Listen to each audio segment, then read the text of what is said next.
الو، السلام عليكم. عليكم السلام ورحمة الله. عليكم شيخنا، كيفك أحوالك؟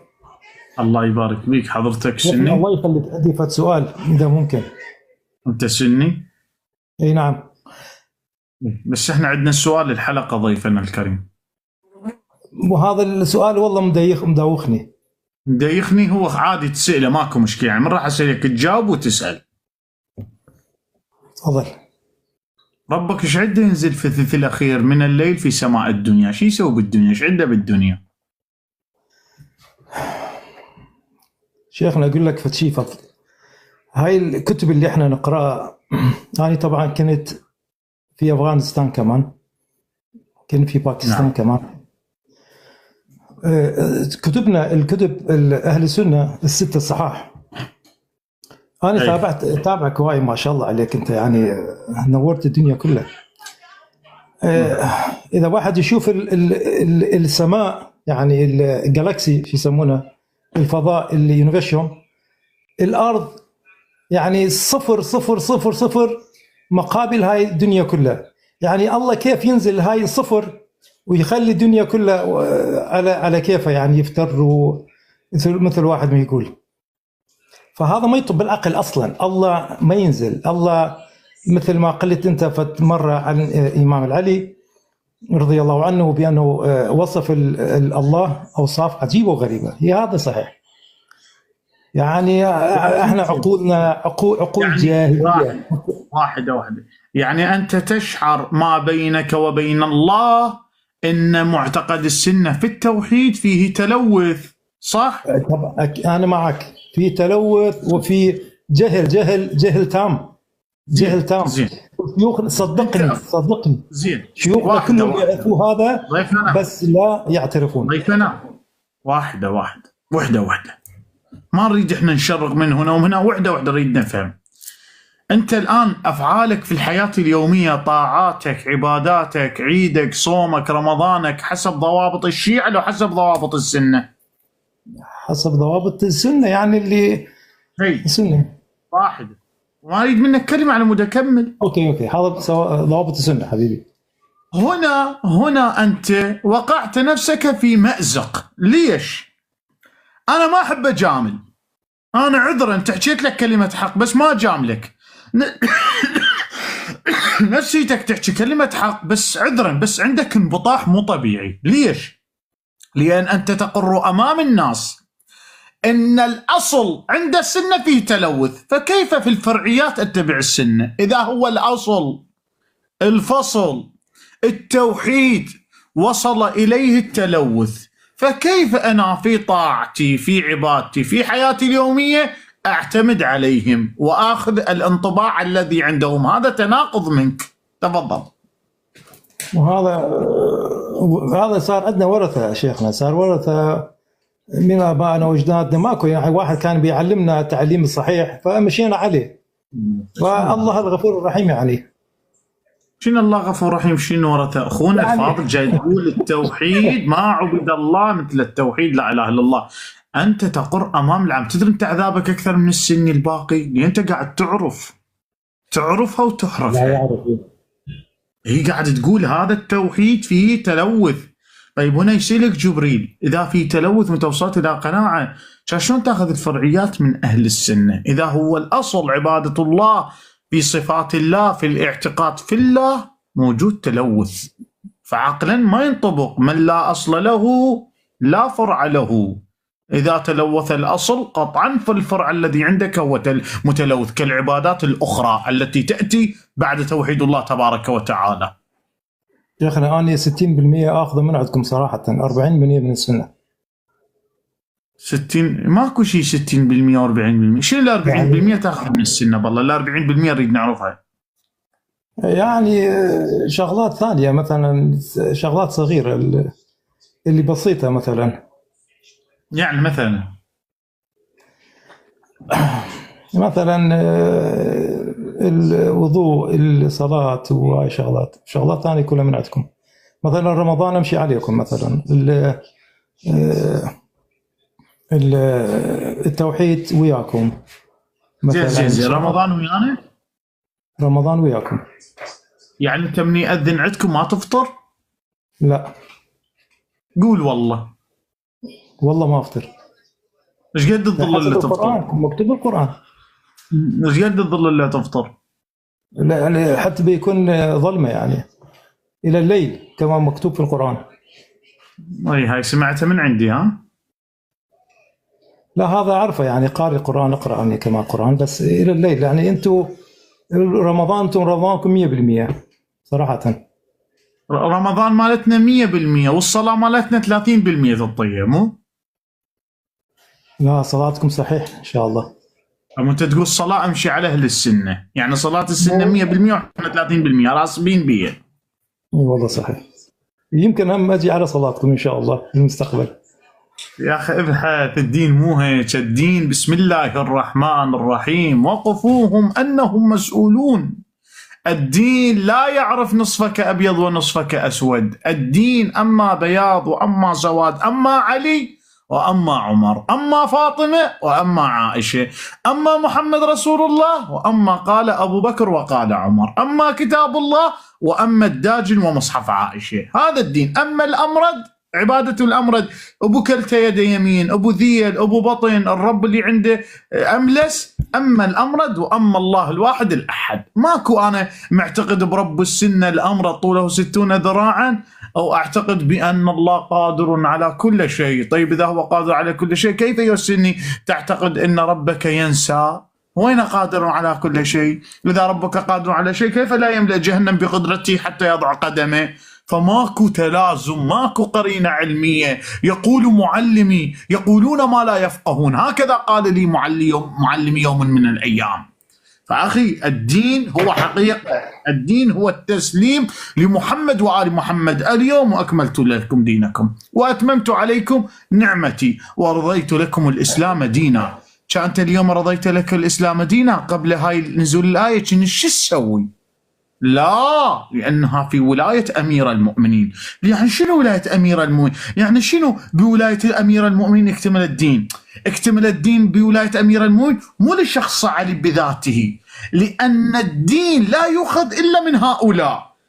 يعني هسه تقول لي السني ما مكتمل دينه، شنو ما مكتمل دينه؟ صلاة موجودة عنده وكعبة موجودة وقرآن. مو هاي المشكلة، المشكلة وين؟ عدم اكتمال الدين عند السني. نقول نقصان، لماذا؟ هو عنده الدين بس ما ماخذه من أهله، ما أخذ مفهومه. قال الطبري، قال ابن مغاغز، قال طرقاعة ابن طرقاعة، قال أبو هريرة. فهو موجود عنده دين السني، مو ما موجود دين، بس يبقى ما مكتمل، يبقى ناقص. لماذا؟ لأن لم يأخذ الدين من أهله وخاصته والراسخون في العلم، خذاه من طرقاعه ومن نحتيته من اللبن، فيبقى دينه ناقص. أما الدين المكتمل من أخذه عن العترة الطاهرة بقول النبي: تارك فيكم الثقلين كتاب الله وعترة أهل البيت، فهنا اكتمل الدين. شيخنا زين قل لي شنو الفرق يعني الصلاة اللي احنا نصلي؟ يعني قنعني والله، يعني صاير متحير يعني وهي شغلات. شنو الصلاة اللي نصليه اللي يفرق عن صلاتكم؟ يعني نفس الصلاة، نفس الكعبة، نفس القبلة، نفس الشهادة، نفس لا مو صحيح. اولا بس يعني وضوءك تكتف اليد. غلط. لا واحد، لا مو تكتف اليد. شلون بس تكتف اليد؟ اولا عندك الوضوء باطل مالتك، مخالف للقرآن. وين اكو وضوء تمسح على الجوارب؟ هو شنو هذا وضوء ايش؟ انا معك. هذا موجود عند السنة؟ لا ما موجود. موجود، انا معك. شلون تقول لي نفس الشيء؟ شيخنا السنة مذاهب، هذول اللي يسووه اعتقد بس الوهابية كانوا يعلمونها، كان انا كنت من جماعتهم يعني. لا حبيبي، لا شنو وهابية؟ هذا معتقد الإمام أحمد وأبو حنيفة والإمام مالك والإمام الشافعي، كما ورد في كتاب المذاهب الأربعة. المذاهب الأربعة هذا معتقد عند السنة فقهيا، يقولون بهكذا. الصلاة بالحذاء عندكم؟ لو ما عندكم الصلاة بالحذاء موجود. نعم صح، موجود في البخاري، النبي صلى بنعاله. فشنو تقول ماكو خلاف؟ يعني صلاة الظهر تطلع بيه من صوت؟ انت تطلع بالفاتحة بالبسم الله الرحمن الرحيم صوت، لو بس بالفاتحة؟ بس بسم الله بالفاتحة. لا شلون بسم الله؟ تطلع صوت بالفاتحة، بالبسم الله ما تطلع. بسم الله ماكو، صحيح انا معك، بسم الله ماكو صح.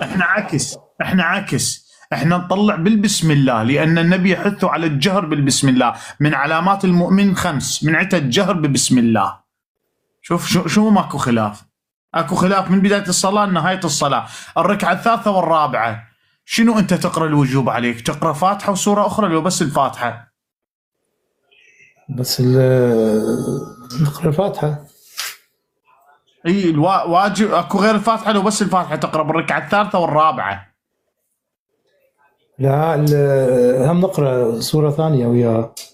وين اكو سورة ثانية بركعة؟ انت صلاتك ما تعرفها يا حبيبي. لا مو سورة ثانية، يعني احنا اللي نقرأ الفاتحة نقرأ بدون بسم الله نقرأ شغلة ثانية يعني كمستحب. هاي بالركعة الثانية والأولى، أنا جاي أحكيك الثالثة والرابعة. الثالثة والرابعة لا بس الفاتحة. احنا الشيعة عندنا الفاتحة مو بالوجوب بالركعة الثالثة والرابعة، عندنا السبحانيات مقدمة مع الفاتحة. ما قصدك فشلون ماكو خلاف؟ شلون ماكو خلاف؟ الصلاة بيني وبينك من البداية للنهاية كلها خلاف. تدري ما تدري؟ عندي انا الشيعي، انا عندي اسمع خلينا عندي الشيعي انا الصلاة لا تبطل هكذا التفاتة نصف دائرة، يعني انا قاعد اصلي التفتت نصف دائرة، عندنا ما تبطل فوق النصف دائرة باطلة الصلاة. عندك انت السني تروح تفتح الباب للجيران وتجي وتكمل الصلاة ما باطلة. شفت الفرق؟ الشيعي في المعتقد عندنا فقهيا الدائرة لك نصف دائرة تلتفت، ما يصير تلتفت كلك. عند الشيعة هاي باطلة. عند السنة تروح تفتح الباب وتشوف الجيران شاربة شاي وتيجي تكمل الصلاة. وحديث وارد في البخاري عن النبي أن النبي صلى الله عليه وسلم كان يصلي فدخلت عائشة أم المؤمنين، إنه بكل عائشة، فقام صلى الله عليه وسلم ففتح لها الباب ورجع صلى الله عليه وسلم يصلي، فدل بذلك أنه يجوز فتح الباب عند الصلاة، وقد ورد عن النبي ويصح ذلك. فالصلاة كلها مختلفة بيني وبينك جذريا. معتقد أنتم موحد، معتقد كعب الأحبار أخونا. احنا بنين من الصلاة لعشيخنا مو من وقت النبي يعني. لا أسارة بعد من كسرين هيك مسوين. بقوا عالهم عمر طقالها صفنا، قال لهم سنجعل هذه الوقفة اللي الانكسار بين يدي الله، فتحولت من صلاة النبي إلى السنة العمرية التكتف مثل ذول الخاضعين. وإلا عليها أكو شغلة يعني. اي والله ما جاي الشاقه وياك انا شوف ما جيت ما زعل. اكو عندك مكتوب هذا؟ والله اذا مكتوب هذا ابرأ منه صراحه. حبيبي انا حثبت لك حتى عقليا ومنطقيا جاي لك، انا جاي احكيك بصدق يعني مو شقه. شوف انت كسني النبي صلى الله عليه واله حينما جاء اراد ان يهدم الاصنام يهدمها فقط ماده حجر، لو يهدم حتى الفكر. لا هو يهدم اثنيناتهم يعني، هم حجر وهم العقيده. والا لا يستقام اهدم حجر واطبق الفكر مالت الحجر. ايش سوينا؟ ما سوينا شيء. منهجا وفكرا وماده. فانت من تكتب صلاه الاصنام راح تطلع لك اللي يعبدون الاصنام قبل مجيء النبي بعهد اله السومريين اللي هو في العراق. الاله السومريين قبل مجيء النبي 6000 عام كانوا يتكتفون للاصنام. فشلون النبي يهدم الاصنام ويسوي مثل صلاتهم؟ شلون؟ شيخنا هذا من عندك تجيبه لو مكتوب مكان اكو شيء؟ شنو اجيبه من عندي؟ انا جوجل الشيعة اكتب طلع موبايل ثاني، طلع موبايلك. ما عاد شيخنا الله يحفظه الله يخليك. من تخلص تروح تكتب صلاة الأصنام راح يطلع لك بحث تاريخي بعيد عن الدين. تعرف أنت التاريخ يعتبر دليل عندنا، تعرف مثل حامورابي هو ما موجود شيء بالدين، ما قال النبي حامورابي، هو مسألة تاريخية صح؟ صح. فالمسألة التاريخية ثابتة ما فيها إشكال. فأنت تكتب تريد تسوي لك بحث على السومريين، بحث تاريخي. من هذول السومريين؟ أتباع الخط المسماري وكانوا يسكنون في كذا، ومن الحضارات القديمة التي واظبت حضارة وادي النيل وهي حضارة وادي الرافدين وكذا، وكانوا يتكتفون للإله الذي يعبدونه. هذا موجود في التاريخ. شيخنا هسه والله قنعتني يا عظيم. عندي فالسؤال الله يخليك محيرني. مرة زية الخميس الله يخليك حتى نشوف الصح من الباطل يا شيخنا. الرزية الخميس. انا اريد افهم. بس عندي سؤال قبل ما تبلش، الله يخليك. أي. ابو بكر وعمر بن الخطاب بوقت النبي هل كان لديهم مجموعة من المقاتلين؟ يعني هل كان لديهم مثلا عشيرة كبيرة؟ هذا انطني السؤال. وعثمان بن عفان كمان. ابو بكر كان عنده جيوش مجيشة اصلا، وعنده اتفاق ويا قبائل كثيرة. اعطيك مثلا، لما مجرد مات النبي دخلت قبيلة تبعد عن النبي ايام وليالي، اذا يردون يجون للنبي ايام وليالي الا يوصلون. بيوم موت النبي دخلوا، يعني قبل ايام هم جايين، يعني وكأنما لديهم خبر مسبق. مجرد مات النبي قبيلة بني أسلم، وين تسكن قبيلة بني أسلم؟ بأطراف المدينة. مجرد مات النبي دخلوا إلى المدينة، رفعوا السيوف، قالوا من لم يبايع أبو بكر سيقطع عنقه. شنو هاي الحق قبيلة؟ هاي واحدة. سعد بن عبادة، تخيل أنت سعد، تعرف شنو سعد؟ يعني الأنصار سيد الأنصار. تعرف الأنصار شنو ثقلهم موجود كان في الإسلام، والله ذكرهم في القرآن الكريم. وقال النبي من آذى الأنصار آذاني في الدنيا والآخرة. سعد بن عبادة سيد الأنصار، يعني عنده جروب، عنده تيم كامل قتلوه. شنو كانت قوة أبو بكر وعمر؟ يعني أنا أقول لك شلون أحزاب بالعراق يردون حزب يصعد يصير الانتخابات يظل يصفي بالعالم، يصكك بالمرشحين، يصكك بالكبار، تجون توقعون لو أصككم قالوا لا ما نوقع عليك، انت ما مستحق للانتخابات، صكوا مالك ابن نويره. زين تعال بالله عليك، المرأة عند السنة والشيعة إذا ما تزوجها عليها عدة لو ما عليها عدة؟ عدة طبعا عليهم عدة، صح.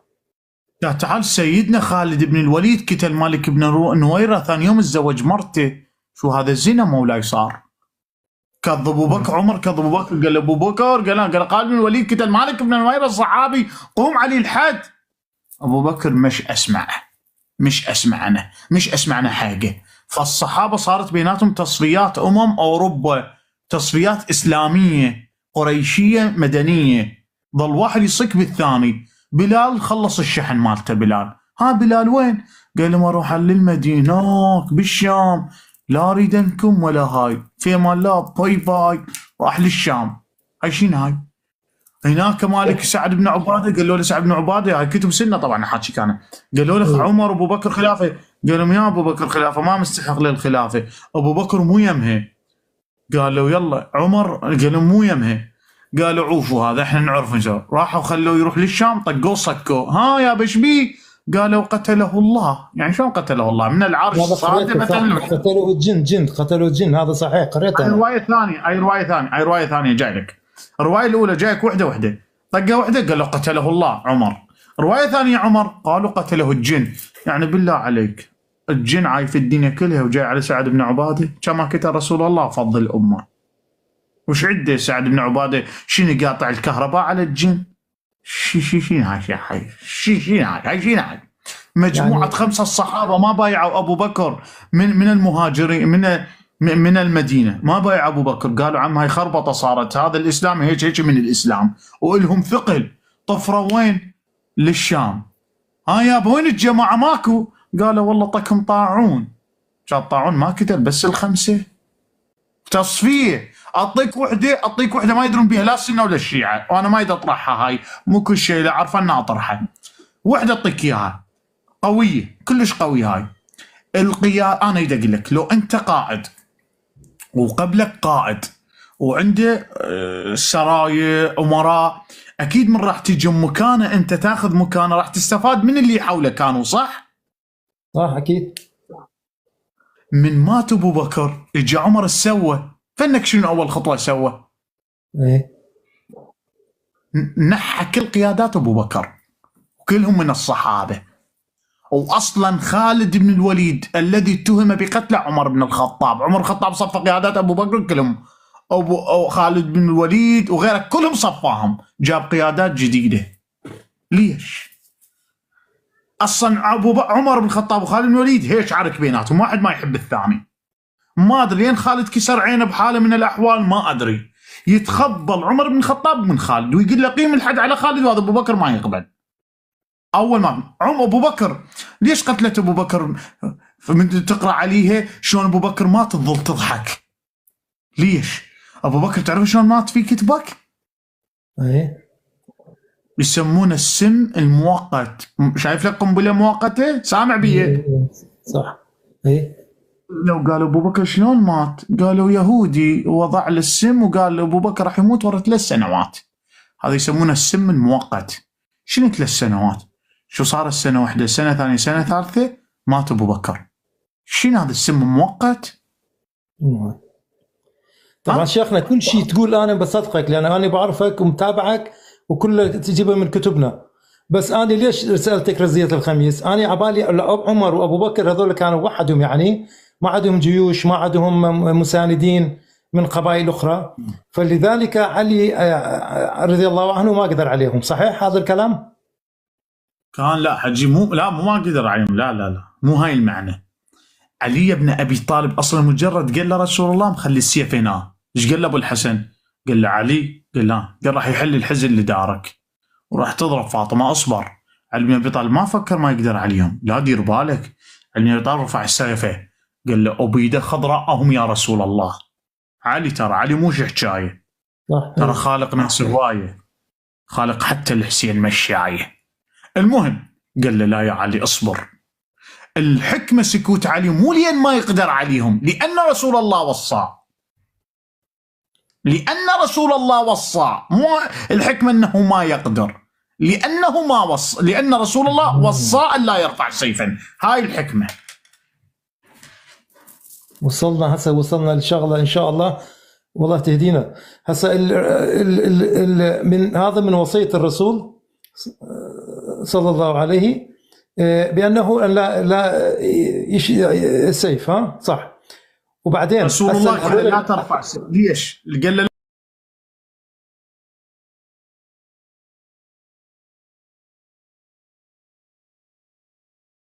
الدين انا وانت، مرتي، خالتي، عمتي، لان احنا ما مرتبطين بوحي السماء، دول مرتبطين بوحي السماء. المهم ولكن اكو شيء اهم، السامري انت مهم. هارون اخو موسى انت مهم تقاتل السامري. السامري بغياب موسى خلى الناس تعبد العجل، بس الزم الصمت، ان في ذلك حكمه. ليش؟ لان انت اذا راح تنازع راح تنكتل، واذا تنكتل راح يصير الدين ثارات ويضيع حدا في السماء. هدي عن روعك. جبريل انت مهم تكذب ابليس وتخنقه وتموته وتخلصنا من عنده وتخلي عليه يروح للجنه بدون مغريات ابليس، بدون عمر فلان نقدر نخلص من ابليس وترتاحون وتعبدون الله وتدخلون الجنه ونفض الموضوع. نخلي جبريل ابليس ينام ويكذب ويخنقه ويخلص من ابليس. يقدر لو ما يقدر؟ اي كان ليش الله ساكت؟ جبان؟ حشا لا سكوت الله جبان، لا سكوت الله جبن. الله ما يقدر لابليس مثل علي ما سكت ما يقدر اليوم. ها والله كلامك مقنع جدا. يعني هذول ابو بكر وعمر كانوا مثل، اذا نعتبرهم في الوقت الحالي مثل مافيا، يعني مافيا كانوا. شنو هذول؟ رحمة الله على روح والديك، مافيا. وبالدليل يريد يكتب كتاب على مود انت وانا نستفاد، يقول لهم لا ترى الرجل يهجر، غلبه الوجع انه يهجر. مافيا شلون مافيا؟ اصلا مافيا مو انا اللي اقول، البخاري يقول فقام حزب عائشه وقام حزب مسلمه. يعني عائشه مسويت لها حزب ضد مسلمه سلام الله عليها. ولا تعال انا اقول لك شلون مافيا، انا اقول لك شلون. اللي طالع له ب70,000 مقاتل كله سيوف وخناجر وسهام، طالعين على واحد مثل علي بن ابي طالب، ذولي شنو اخيار؟ هسه احنا والله حيرتني، والله دخت هسه. هسه لما عايشه طلع مثلا البصره واخذ جيوش معها ويا طلحه وزبير مثل ما قريت عنه، بانه حارب المؤمنين، مو صحيح؟ حارب الخليفه، ومن يخرج عن الخلافه فهو كان لو كافر لو ما اعرف ايش. بس هي لما تدخل على الموجود ما قتل من قتل مؤمنا متعمدا جزاؤه جهنم. احسنت. بعد احنا ليش هسه عائشه حتى يعني زوجة النبي، بس يعني مرة عادية انا اشوفها، بس ليش احنا يعني بكتبنا كمان، وانا قريتها بالبخاري والمسلم، ليش ما نعترف به؟ هذا اللي عندنا، انا عندي انا خابط عندي هسه، ليش ما نعترف به؟ ليش ما نمشي ورا؟ لانه هذا المره مثلا راحت طلعت هسه لما انا قريت هذا من زمان، الحسين لما خرج عن امام شو يسمونه الخليفه يزيد يعتبر من الخوارج، يعني حسبناه خوارج. ليش عائله ما تنحسب من الخوارج؟ ليه يعني؟ لأن عرض النبي أم المؤمنين المبرأة من 55 سماوات.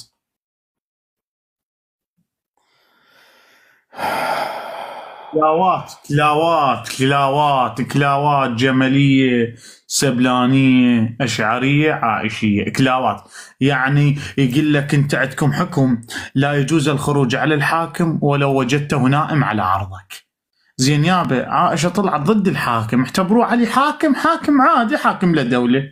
لا، طلعت للإصلاح وتريد تلم الجماعة. سؤالي إلك، أنت ما تريد تطلع تصلح بين الناس، تطلع بناس مسلحة لو ناس 4 وجهاء أخيار؟ أكيد بدون سلاح وأخيار، وحتى عقلانية، حتى واحد يأخذ الشيوخ وياه، شيوخ كبار، حتى شباب واحد ما يأخذ.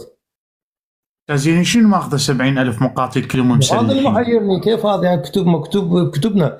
أنا طبعا ناقشت مع شيخ عن هاي القضية، سكتني طبعا أقول لك صراحة، قال هذا الرافضية يحجون عنه، هذا أم المؤمنين وما أدري إيش. بس أنا يعني هذول كلهم طلعوا مافيا، يعني زنجير مافيا، يعني واحدة متصل بالثاني. والى الان نعيش هذه المافيا، الى الان انت مجرد تصير شيعي يقولوا لك اسكت، لو انكت لك لو تسكت وتصم حلقك. الى الان هاي المافيا. كان اللي صار بغزه شنو عبالك؟ بس الجماعه اللي قاعد يسوونه بغزه لو مافيا داخليه هي مهدئ لهم الطريق. اللي دخلوا للبنان العدو دخل ما صيح باسمه، هو من كيفه؟ لو اكو مافيا من ابناء عائشه، مافيا اردنيه، مافيا مصريه، مافيا سعوديه، هم نفسيتهم. اولاد اليوم اولاد امس، ترى لا تستغرب اللي قتلوا الحسين وقالوا اقتلوا الحسين، رموا السهم صاحوا الله اكبر قد اصبنا الحسين. يقول الامام ولقد قتلوك بالتكبيرات والتهليلات. يقتلون الحسين ويصحون لا اله الا الله، مافيا باسم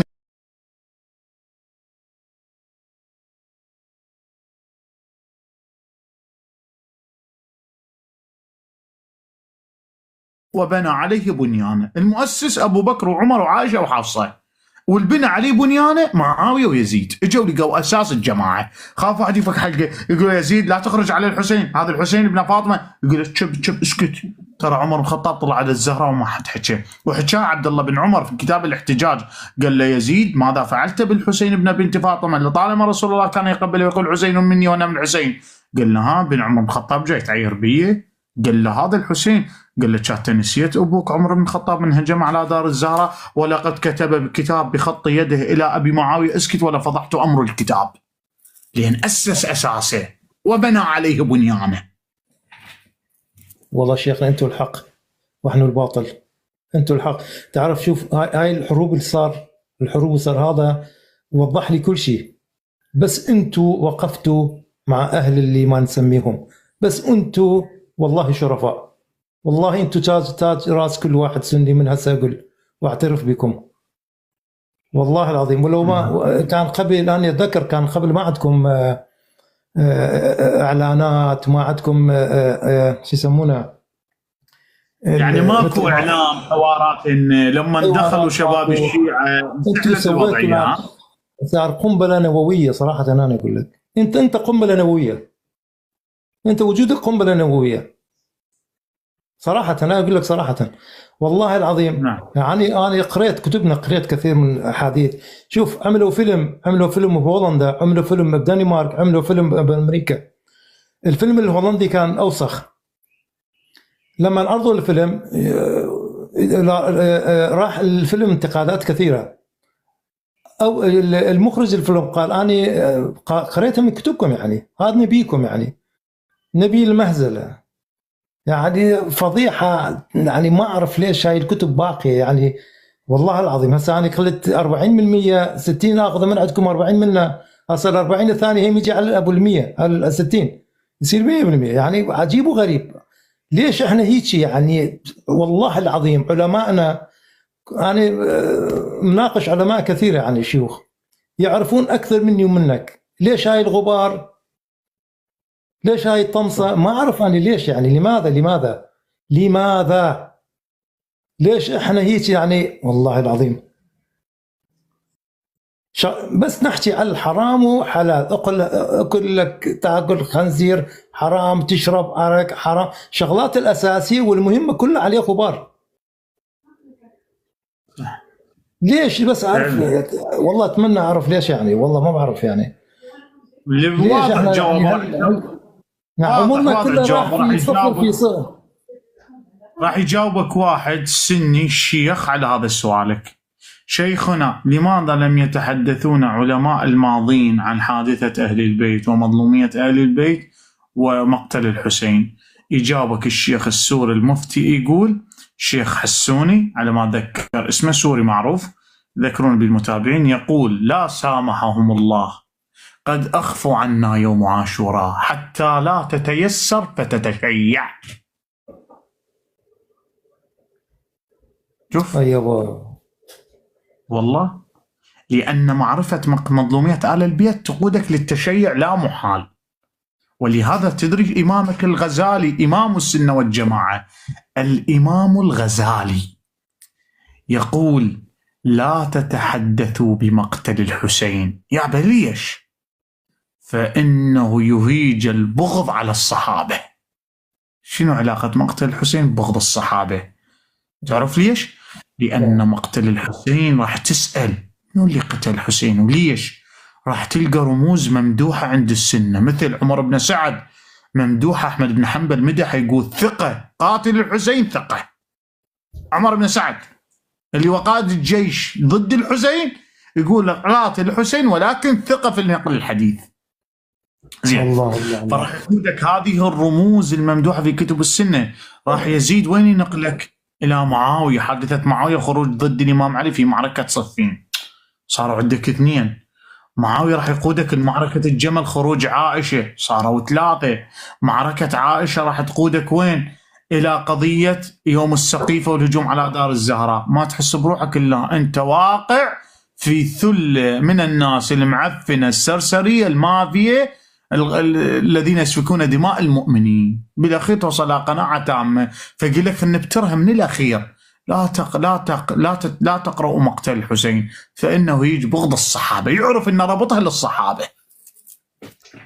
لا حول ولا قوه الا بالله. هسه عائشه طلع عن خلافه علي، طق لي قبل اخر، طق للصحابه بالدهن، كانما جاي تخيل جاي تريق ايدنا 5 بيضات، ايدنا 5 الصحابه اعطيكم بالدهن هسه، يلا انت اختارهم. اختار ايش شيخنا؟ ما فهمت بالضبط. قال لي الصحابه 4 آذوا آل البيت وآذوا الزهراء، سويهم لي نص استاو، اعطيكم لي بالدهن ايدن بيض عيون. والله هذول الى امام حسين عن سبط الرسول، احنا كمان نعرف سبط الرسول وسيد الشهداء في جنه، يعني اللي يأذيهم يأذي النبي، ويأذي النبي يأذي الله سبحانه وتعالى، يعني هذا واللي هجموا على دار الزهراء، عمر قال له يا عمر هذا بضعة رسول الله، يعني بضعة رسول الله كأنما رسول الله، يعني واللي آذي بضعة الرسول ممدوح لو ملعون؟ والله ملعون، انا اقول لك ملعون ابن الملعون. طق اللي بالدهن طقه، يا هو هذا الملعون، طقه اللي بالدهن، منو هذا؟ واخاف يجي لي مشاكل شيخنا. طقه بالدهن واذا سيلوك الملائكه قال لهم علاء بن سامي قال لي طقه بالدهن اخويا، نحن اولاد قريه وكل من يعرف اخي. الطق شيخنا، طقه بالدهن اللي خرجوا عن خليفه العلي، الطق اولا عائشه، واحد، وثانيا كفو، ثانيا عمر، 2 كفو، 3 وثالثا معاويه، هذا من الخوارج 4 3 صاروا. وهذا عثمان كان من المفسدين في الارض. هذا انا قريت عنه طبعا. من المفسدين في الارض، وقال عنه محمد بن حنفيه اراد ان يحرف كتاب الله فنقمنا عليه فقتلناه. 4. ابو بكر شو الموضوع؟ طقه بالدهن طقه. ابو بكر شوي اني يعني كان يعني شلون اقول لك، قريت عنه شويه، بس ابو بكر كان عنده خوف من العمر. جبان يعني. جبان كان انت يعني كان يخاف من عمر، ف يمشي من كلام العمر يعني يقول لك طقه بالدهن طقه. والله اذا هذاك ما فيها هذاك ما تطقه على خاطرك. لا بدون معزله يعني انا اقول لك والله العظيم، من اذى من منبرك من منبرك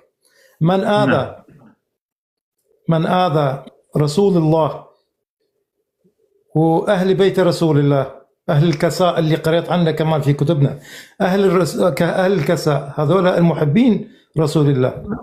شلون عرفت هذول المحبين؟ لانه النبي ما خلى ابن ام سلمة يكون من اهل الكساء، فعرفت هذول الخاصيه لهم من الله سبحانه وتعالى.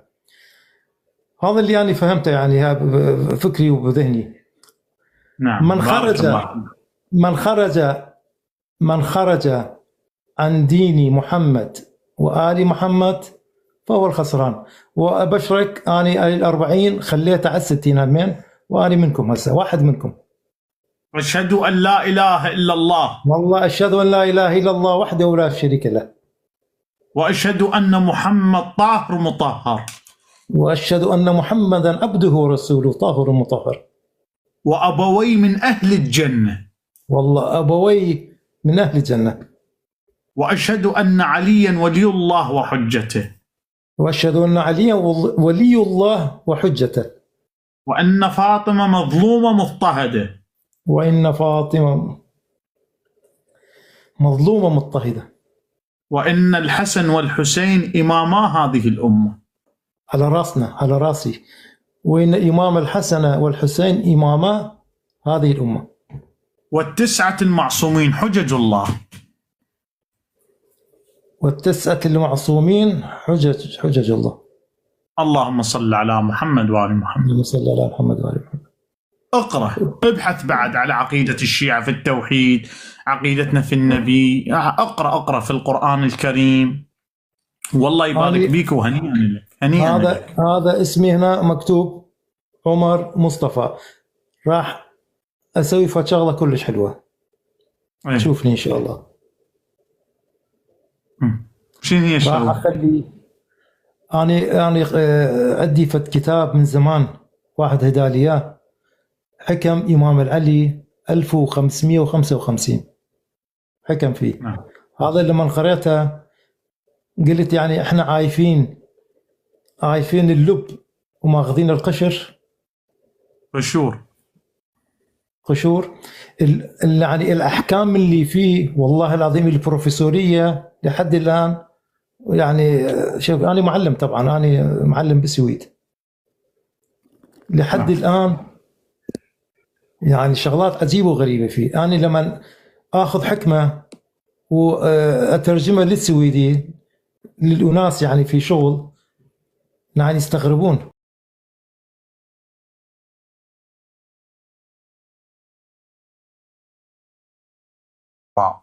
اقرأ إن شاء الله.